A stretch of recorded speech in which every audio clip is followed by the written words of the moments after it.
La mayoría de las personas que encuentran una piedra con brillo dorado la desechan al instante, convencidas de que se trata de pirita o simplemente de mica brillante.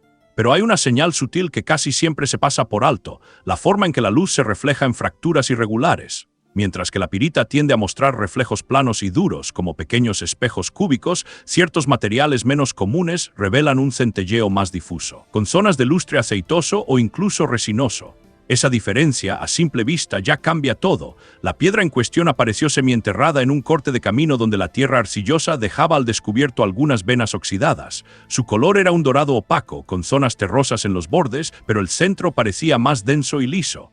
No se deshacía al presionarla, y no manchaba los dedos con polvo metálico como suele hacerlo la limonita descompuesta. Aquí es donde el ojo entrenado marca la diferencia. Si una supuesta piedra de oro presenta bordes suavemente redondeados, fracturas concoidales y una densidad notable para su tamaño, merece un examen más profundo. Muchas veces no es oro nativo, pero tampoco es basura. Un vistazo rápido bajo la luz solar directa permite notar si el brillo metálico es continuo o zonal. Si la superficie dorada se distribuye en parches irregulares sobre una matriz más clara o más oscura, podemos estar ante una piedra recubierta de óxidos, pero si el cuerpo entero mantiene esa tonalidad dorada uniforme y refleja la luz sin parpadeos, algo más interesante podría estar ocurriendo. Este tipo de observación inicial, sin romper, sin rayar, solo con la vista y el tacto, es fundamental antes de proceder a cualquier prueba destructiva. Lo que vino después fue aún más inesperado. Al girar la piedra entre los dedos, se notaba un peso considerable, más de lo esperable por su tamaño. Eso descartaba inmediatamente muchas imitaciones comunes como la mica o la serpentina oxidada. Además, no tenía las formas cúbicas clásicas de la pirita ni la exfoliación en láminas de algunos feldespatos dorados. La sospecha empezaba a crecer. ¿Era esto realmente una piedra dorada de interés lapidario o una simple anomalía superficial? Un simple roce puede arruinar o revelar el potencial oculto de una piedra.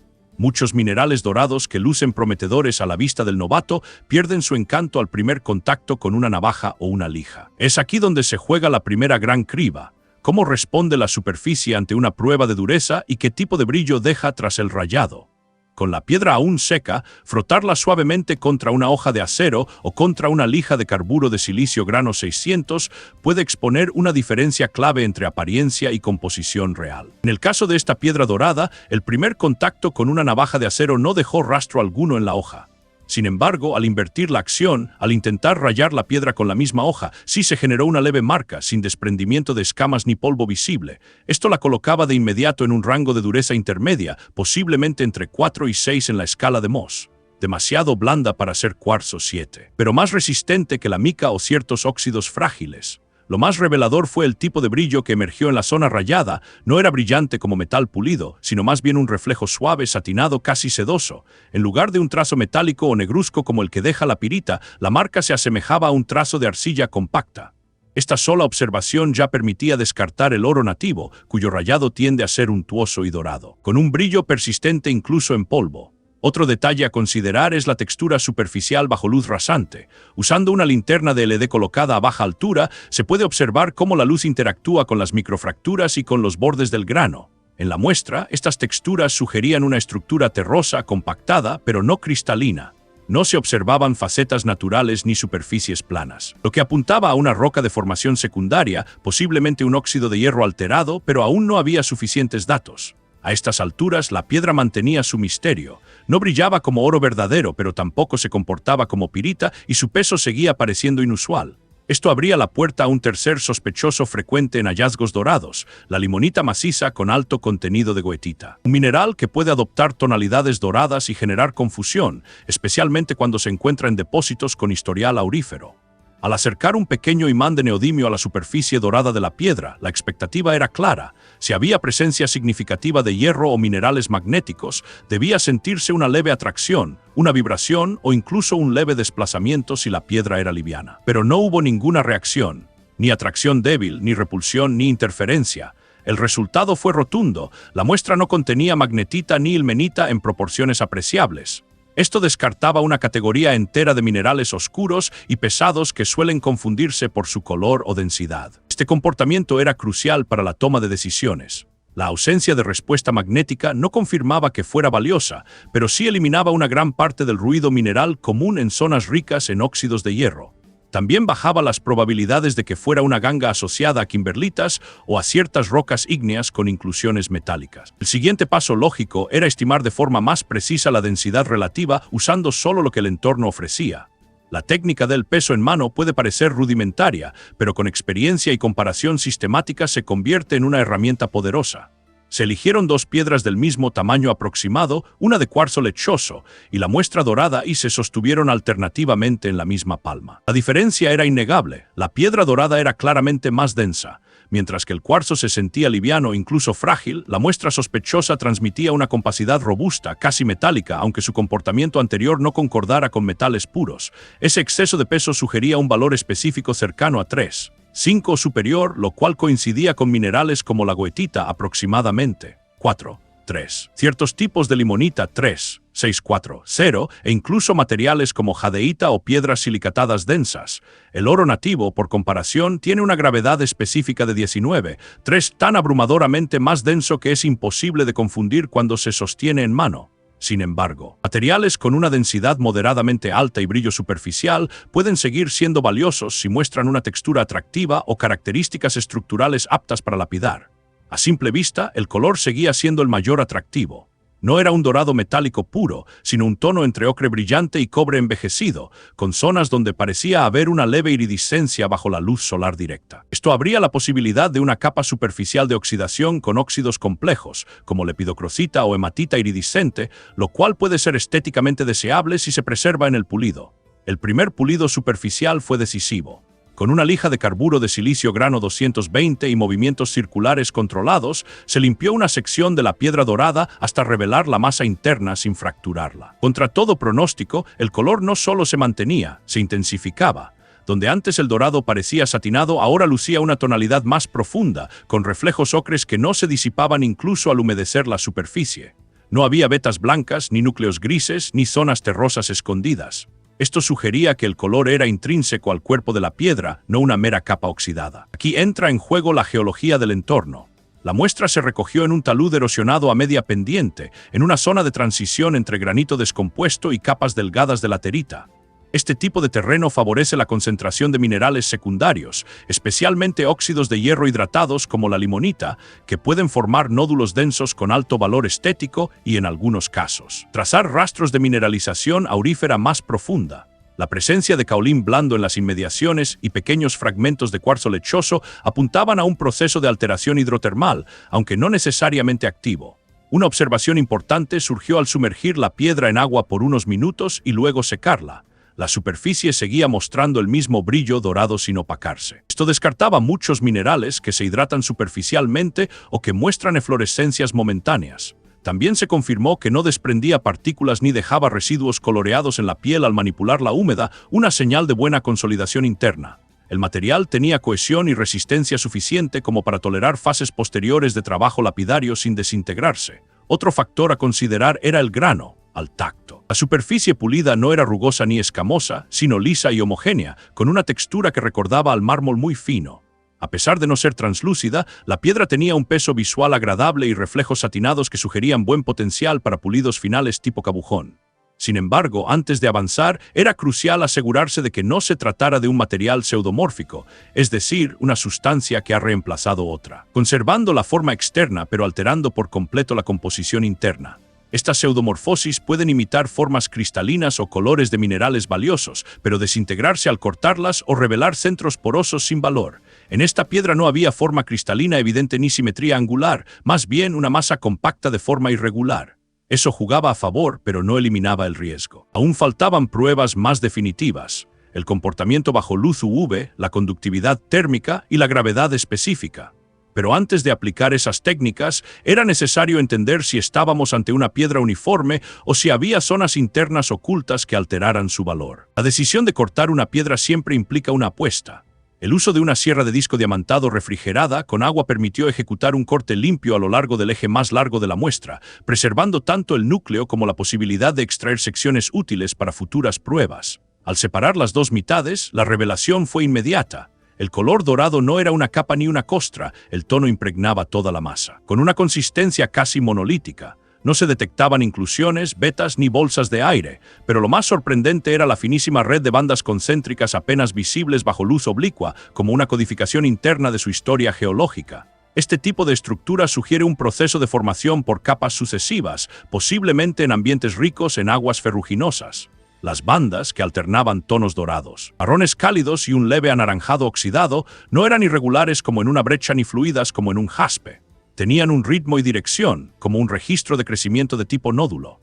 Esto es característico de ciertos tipos de limonita botrioidal o goetita masiva, especialmente aquellas formadas en cavidades donde el goteo repetido deposita hierro en estado coloidal que luego se consolida lentamente. Lo interesante del patrón era que podía aprovecharse en corte pulido como una característica estética de alto valor. En gemología ornamental, las piedras con estructuras internas simétricas o bandas visuales coherentes suelen tener mejor recepción, aunque no sean translúcidas. En este caso, el dorado no era metálico ni reflectante al estilo de una lámina, pero sí presentaba un lustre entre satinado y resinoso, lo que anticipaba un buen comportamiento en pulido tipo cabujón alto, especialmente para colgantes o elementos escultóricos pequeños. No obstante, antes de planificar cortes secundarios o aplicar abrasivos más finos, era esencial ejecutar pruebas de confirmación. Aunque la piedra no respondió al imán y mostraba densidad elevada, aún era posible que su composición incluyera óxidos amorfos, mezclas heterogéneas o incluso minerales sin valor lapidario que se deshidratan con el tiempo. Una manera rápida de avanzar era aplicar luz UV de onda larga, ya que muchos óxidos de hierro y minerales hidratados presentan respuestas apagadas o nulas, mientras que carbonatos, silicatos y algunos sulfuros pueden generar fluorescencia que revela mezclas no evidentes a simple vista. Al exponer ambas mitades recién cortadas a una linterna UV profesional, el resultado fue coherente, ninguna fluorescencia visible, ni azulada ni anaranjada. La piedra permaneció visualmente inerte. Esto no eliminaba el valor, pero sí reforzaba la hipótesis de que se trataba de un óxido denso sin componentes fluorescentes significativos. Ahora sí, la prueba siguiente era clave. Su conductividad térmica revelaría algo que los sentidos no podían detectar. La prueba térmica puede parecer rudimentaria, pero expone propiedades físicas que ni la vista ni la densidad pueden anticipar. En este caso, se colocaron 3 piedras sobre una superficie neutra a temperatura ambiente, una de cuarzo lechoso, otra de basalto pulido y la muestra dorada recién cortada.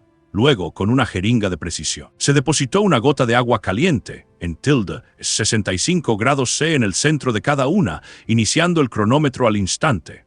El objetivo era observar cuánto tiempo tardaba cada gota en evaporarse completamente y cómo se comportaba la piedra durante la disipación. El cuarzo, con su baja conductividad térmica, retuvo la gota por más de 1 minuto y medio sin cambios visibles en su superficie.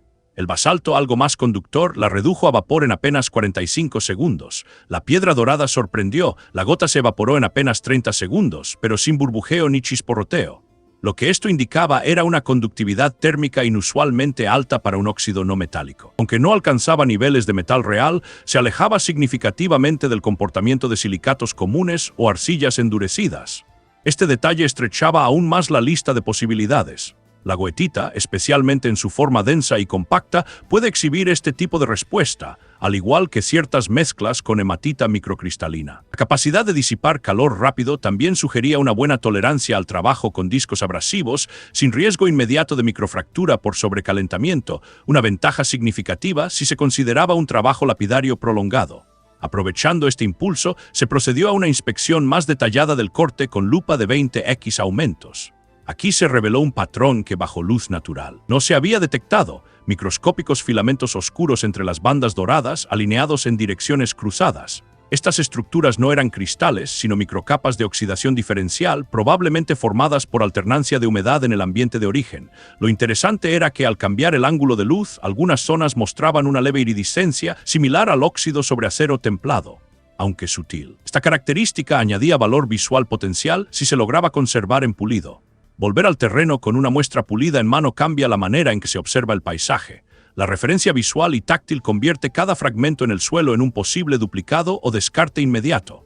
Esta vez, el recorrido se limitó a un radio de 500 metros alrededor del punto original de hallazgo, priorizando las zonas con corteza expuesta, taludes recientes y áreas erosionadas tras lluvias intensas. Se aplicó un método de prospección visual sistemática, con inspección cada 5 pasos y recolección de muestras solo si cumplían 2 condiciones. peso superior al promedio para su tamaño y coloración dorada o marrón brillante sin exfoliación evidente. El primer patrón claro emergió a los 70 metros cuesta abajo, un conjunto de fragmentos parcialmente cubiertos por arcilla húmeda, con bordes redondeados y una textura superficial idéntica a la muestra pulida. Al limpiarlos con agua de una botella de campo, mostraron el mismo tono dorado opaco, con zonas lisas y brillantes al tacto. Dos de ellos presentaban bandas finas apenas visibles, lo que sugería una formación similar o incluso el mismo nódulo roto en secciones. Pero otros más densos y de contorno irregular ofrecían la posibilidad de nuevos individuos, formados por el mismo proceso pero en sitios distintos. Para discriminar entre simples óxidos y piezas útiles, se aplicó in situ una prueba de densidad rudimentaria. Comparar cada fragmento dorado con un fragmento de cuarzo recogido junto a él, de volumen similar. Los que mostraban una diferencia clara en peso fueron guardados, los que se sentían equivalentes o más livianos, descartados. En total, en 2 horas se recolectaron 12 muestras con potencial. Todas fueron envueltas individualmente y etiquetadas con posición GPS y condiciones del terreno, una práctica esencial si más adelante se decidiera presentar estos hallazgos a una institución o coleccionista. Otro detalle que fortalecía la hipótesis original fue la disposición geomorfológica del área. La pendiente donde apareció la muestra parecía ser la parte alta de un pequeño paleocanal colapsado, con depósitos de laterita, nódulos de hierro y manchas de caolín visibles en superficie. Este tipo de estructura concentra agua estacional y favorece la precipitación de hierro coloidal. Si el proceso se repite durante siglos, puede generar nódulos densos como el encontrado. A menudo este tipo de geología se asocia también con trazas de oro fino y otros metales en zonas más profundas, aunque no era el objetivo de esta prospección. A media tarde apareció una pieza destacada, plana ovalada de unos 6 cm de largo, con una cara naturalmente lisa y otra rugosa. Al frotarla con la muestra original ya pulida, los colores eran casi idénticos. La textura, el lustre y el peso coincidían. Esta piedra se perfilaba como una candidata ideal para corte comparativo, permitiendo confirmar si se trataba del mismo tipo de óxido compacto o de una variante, pero no todo eran confirmaciones. 2 muestras aparentemente prometedoras se fracturaron al manipularlas para limpieza, revelando un interior blanquecino y terroso. Eran limonitas superficiales con núcleo de caolín endurecido, un falso positivo común que puede engañar por su color. La lección fue clara: el dorado externo no garantiza cohesión interna. El patrón clave era la densidad y la resistencia a fractura en seco. El corte de la muestra más prometedora del nuevo lote ofreció una respuesta inmediata y sorprendente. El interior era incluso más uniforme que el de la piedra original. Al pasar el disco diamantado sobre su superficie, el sonido era constante, sin quiebres ni variaciones de resistencia, lo cual indicaba una compactación homogénea. Una vez separada en 2 mitades, el interior exhibía un color dorado profundo, con reflejos terrosos y algunas microbandas casi paralelas que recordaban a estructuras concéntricas de crecimiento radial. La textura era tan fina que no se observaban cristales individuales ni poros visibles. Era un material masivo, pulible y aparentemente puro. Sin embargo, al avanzar con el primer esmerilado fino, apareció una anomalía que no se había presentado en la piedra original. En una pequeña zona cercana al borde, se reveló una mancha grisácea opaca, sin lustre, que no desaparecía con el pulido. Al aplicar lupa de 20x aumentos, se observó una microfisura que delimitaba esa zona, con apariencia de haber sido rellenada con material secundario. Esto podía significar una oclusión de otro mineral o una cicatriz geológica antigua, posiblemente una intrusión arcillosa. Lo crítico era determinar si esa zona podía expandirse con el tiempo o si estaba completamente encapsulada. Para confirmar si era una impureza o una inclusión estable, se aplicó una gota de ácido clorhídrico diluido 10% sobre la mancha gris, observando su reacción. Si efervescía, indicaría carbonato, posible presencia de calcita o dolomita infiltrada. Si se oscurecía o cambiaba de tono, podría ser materia orgánica o un óxido diferente. El resultado fue inmediato y claro: no hubo efervescencia ni cambio visible. La inclusión era inerte frente al ácido, lo que reducía el riesgo de alteración futura. Aún así, esto establecía un nuevo criterio de selección en futuras prospecciones: evitar muestras con zonas visiblemente fracturadas o con cambios sutiles de color en los bordes. El resto del pulido fue fluido. La superficie desarrolló un lustre satinado idéntico al de la primera muestra e incluso mostró una mejor resistencia a la abrasión. En la prueba térmica, el resultado fue casi idéntico: evaporación de la gota de agua caliente en 32 segundos, dentro del margen esperado para goetita masiva. Pero entonces, al realizar la prueba de densidad, llegó el giro más inesperado del proceso. la nueva muestra arrojó una gravedad específica de 3,65 G/cm3, significativamente menor que la piedra original 4,28. Eso indicaba una composición distinta o una mezcla más liviana. Este dato reconfiguraba la interpretación del hallazgo. Si bien ambas piedras compartían apariencia, color y comportamiento superficial, su composición interna no era idéntica. Una contenía goetita densa y posiblemente más pura, la otra, aunque similar a la vista, incluía componentes menos densos o vacíos microscópicos. Esto planteaba una posibilidad inquietante, que el valor no residiera en el color dorado ni en la densidad en sí, sino en una combinación específica que solo ciertas piezas cumplían. Esta revelación planteaba una pregunta técnica crítica. ¿Cómo distinguir en campo, sin instrumentos, una piedra dorada densa viable para lapidar de una que solo aparenta tener las mismas propiedades? La simple observación y el peso en mano ya no eran suficientes. Era necesario un nuevo criterio diagnóstico más fino, una herramienta o método portátil que permitiera seleccionar con precisión.